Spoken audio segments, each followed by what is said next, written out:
What's up, guys? Today we have Andrew Wilson debating an atheist doctor, Richard Carrier, on Christianity versus secularism. You need peace, actually, whether you're aware of that or not.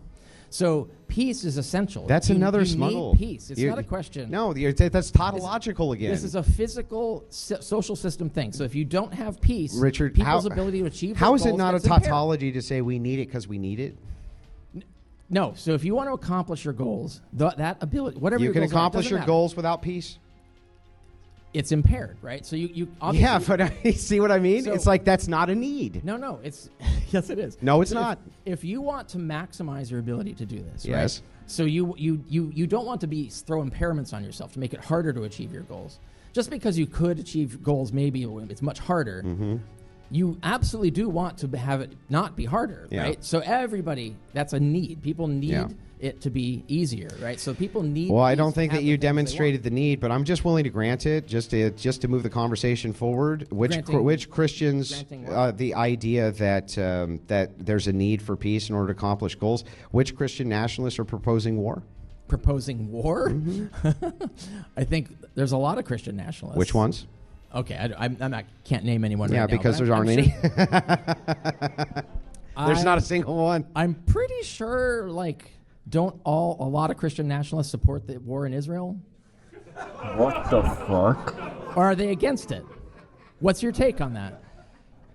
They're usually pretty anti-Zionist. Yeah. No, I know. Yeah, they're usually But pretty they're also pretty anti-Muslim. So Yeah. well, do they think Israel I think that should they get out of usually, Gaza? Is Well, that- the thing that's funny is Are you pro-Palestinian? The Is that Christian, the no, the position?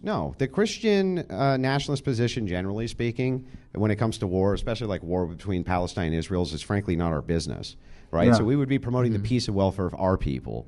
And our people group, which would be United States citizens. So the thing is until you get into power, and then the same thing happens that happened every other time we get Christian governments in power, is we get an increase in war. That's every. So you might think that that's what's going to happen, but as soon as you give the hands over to democracy you're has gonna not see a prevented lot more that. warmongering. Democracy has not prevented war. History has shown that. Democracy has reduced war. Oh, well, I don't know. Has it? Yes, it has. Well, let's talk about. Statistically. Yeah, let's just talk I about the cited 20th. studies, actually. I cited books and summaries in my opening. Let's just hang even on, Richard, hang on. Let me finish real quick. The enfranchisement of women reduced interstate conflict, and you can show where it was, like where women's. But no started. Christian nationalist is proposing war. It doesn't matter what they're proposing. What matters? It does matter what they're proposing. No, it does. It doesn't, because when we look at historical past, what has happened, they can say whatever the hell they want to say. They're not necessarily telling the truth. They're not necessarily correctly. You can say that what's- about any system of governance. Correct. So the point is. So who cares? So we look at the evidence. So the evidence is historically, Christianity running governments does not work out well. You get more war. So regardless of what Christians say or want, Jesus said turn the other cheek, so he's totally anti-war. And yet what happens? As soon as Christians get control of government, wars constantly. Yeah, Jesus said also to his disciples, "Let the one who has no sword sell his cloak and buy a sword." So there's nothing wrong defending your country, your family, and your people. Fathers created the document. They were on this, and I mentioned this, they were on the end of hundreds of years of Christian warmongering. So it doesn't matter what Christians say. What matters is what they do. Yeah. And history gives us the evidence of what they do. Well, here's the thing. The idea here is just this. I need a proposition from you which fits this criteria that Christians aren't actually, if they're in charge, going to give you the same things. Meaning, when you say, hang on. That's a different thing. Hang on. When you say that it's persuasion democracy or it's leading towards fascism, you make these claims that, wait a second, when Christians are in charge, it leads to more war. I'm even willing to grant... I didn't say that. I actually didn't say that. You I didn't say when Christians are in charge, it would lead to more war. What I meant is when you have... Well, that sounds like a performative contradiction. No, but because okay. if you take the founding fathers, they were mostly Christians. That's right.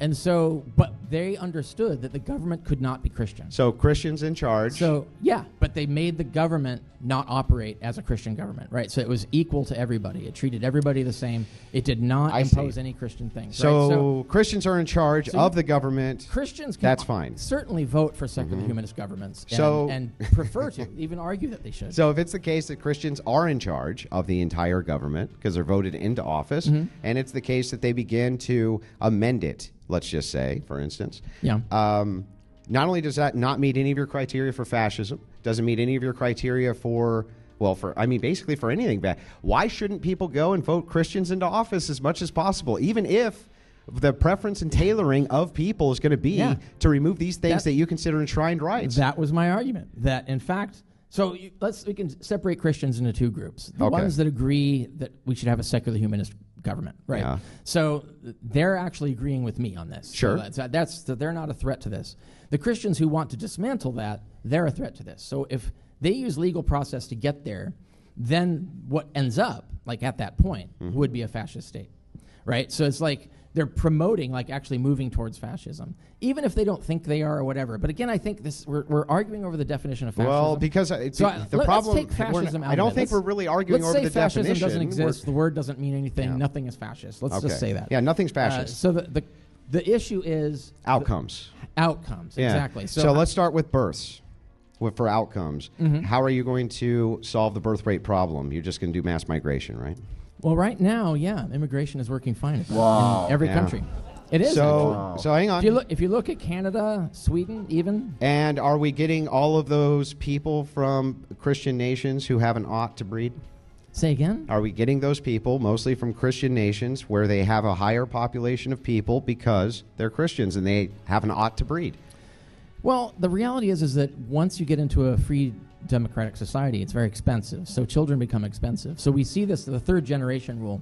You bring in immigrants, by the third generation, they're having children at the same rate as everybody else. Rate. Because it's too expensive to have I agree. Kids. Yeah. So your whole plan is to use the third world or third world nations or places like this as basically a breeding tube for your society, right? Yeah.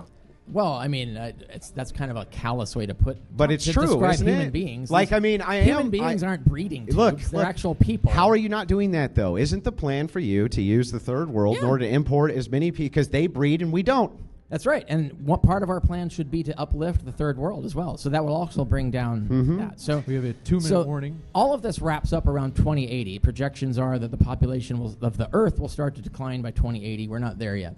So when that does happen, there's two things we could do. It could happen long before that, by the way. Not according to the math so far. The stats show it's about like 2070, 2080. Yeah, the problem is that the UN has been consistently wrong on their estimates. I'm not sure if that's UN stats, but I think it is. I think you're referencing United Nations stats or whoever you're. I don't think it's just stats, right? It's an actual scientific study with math and everything, right? So like if you're going to say that it's wrong, you've got to actually prove that it's wrong and find where is their math wrong. Well, I'm not. Hang on. I'm not quibbling over whether that's right or wrong. I'm just saying I think that is even possible that it could happen before then. Yeah. I mean, logically possible. It's not likely though. But hang on. Whether it is or not, the birth rates are too high right now. Why is it that we should not? How does it not lead to a better society when it's the case that we can have people who have shared value structures, shared value systems, right, and are at least somewhat like-minded because they have intergenerational patriotism? My father's father's father died here. Yeah. My parents tilled this land. My parents came from this area. That leads to direct patriotism, things like this. Yeah. Why is it a better plan to use the third world as a breeding tube? The same thing happens by the third generation. Third generation rule, they're just as patriotic and just as invested. No. So, and that's always been the case. Like it's been the case when we had the Irish. It's been the case when we brought in the Chinese. So like we have Chinese Americans that are, families been here over 100 years. So this is... Is that what's going on in the UK? Well, I'm not going to discuss what's specifically going on in the UK. I mean, I'm just asking, like, by the third generation, do you think that the Muslims are just going to, be waving flags like they are in Dearborn? They're just like, yay, America? Probably. Well, I don't know about that, but probably statistically, yeah. That's what the science shows. Yeah, probably not. I mean, the thing is that... Third generation. All that you're doing is it sounds like you're just outsourcing. You're saying, hey, look, we do need births to go up. That's just human resources. But why is it that when we're talking about human resources, right? The thing that makes all these third worlders have all these children, right? Don't they have an ought from their religion to do that? So don't you kind of need the Christians to keep breeding people for you? I'll give you a chance to respond, and then we do. Go ahead. So now you're distinguishing between do they believe they have an ought? Yeah. Or is that ought true or false? So do they believe if they have the ought to do it? Yeah, they believe that. And so they are doing it. Because they believe that they have an ought to do it, and you are utilizing. Hang on, I just want to point this out. Same status. Hang on, Richard. Let me finish my point, and I'll let you get into it. I promise. Let's talk about. No, let me finish my point first. The case of the matter is that you just admitted that Christians have an ought to have children. Because they have that ought to have children, you're going to use them as a breeding factory for your nation. What's really funny? Not just Christians. What's really funny about this, though? Also are having why children. shouldn't we have these same programs, same money spent, same things like this on our own domestic policy, so that we can get our own domestic birth rate back up? Yes. Are people groups not worth preserving at all? Here's a point where we might agree on something. Okay. So. We'll end with this point. When we get to the point where we're globally the population is declining, right? So that we don't have any alternative. Mm-hmm. So we have two options at that point. One is to start retooling society to survive the decline of population, which is entirely doable, especially with robotics, et cetera. Or we can actually start investing money in actually paying people to become parents.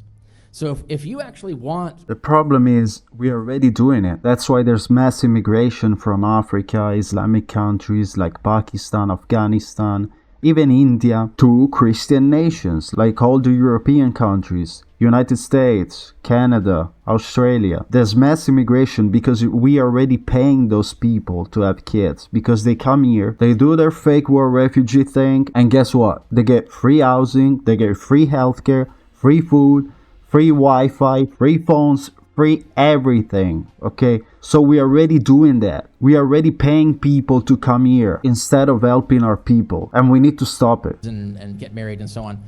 I think the government should pay them to do that. And then you would already do. You would have to persuade us to do that. Yo, it's incredible how these people seem to not see reality. But guys, let me know in the comments what you think. If you agree or disagree, leave a like if you want to. Christ is King, and God bless you.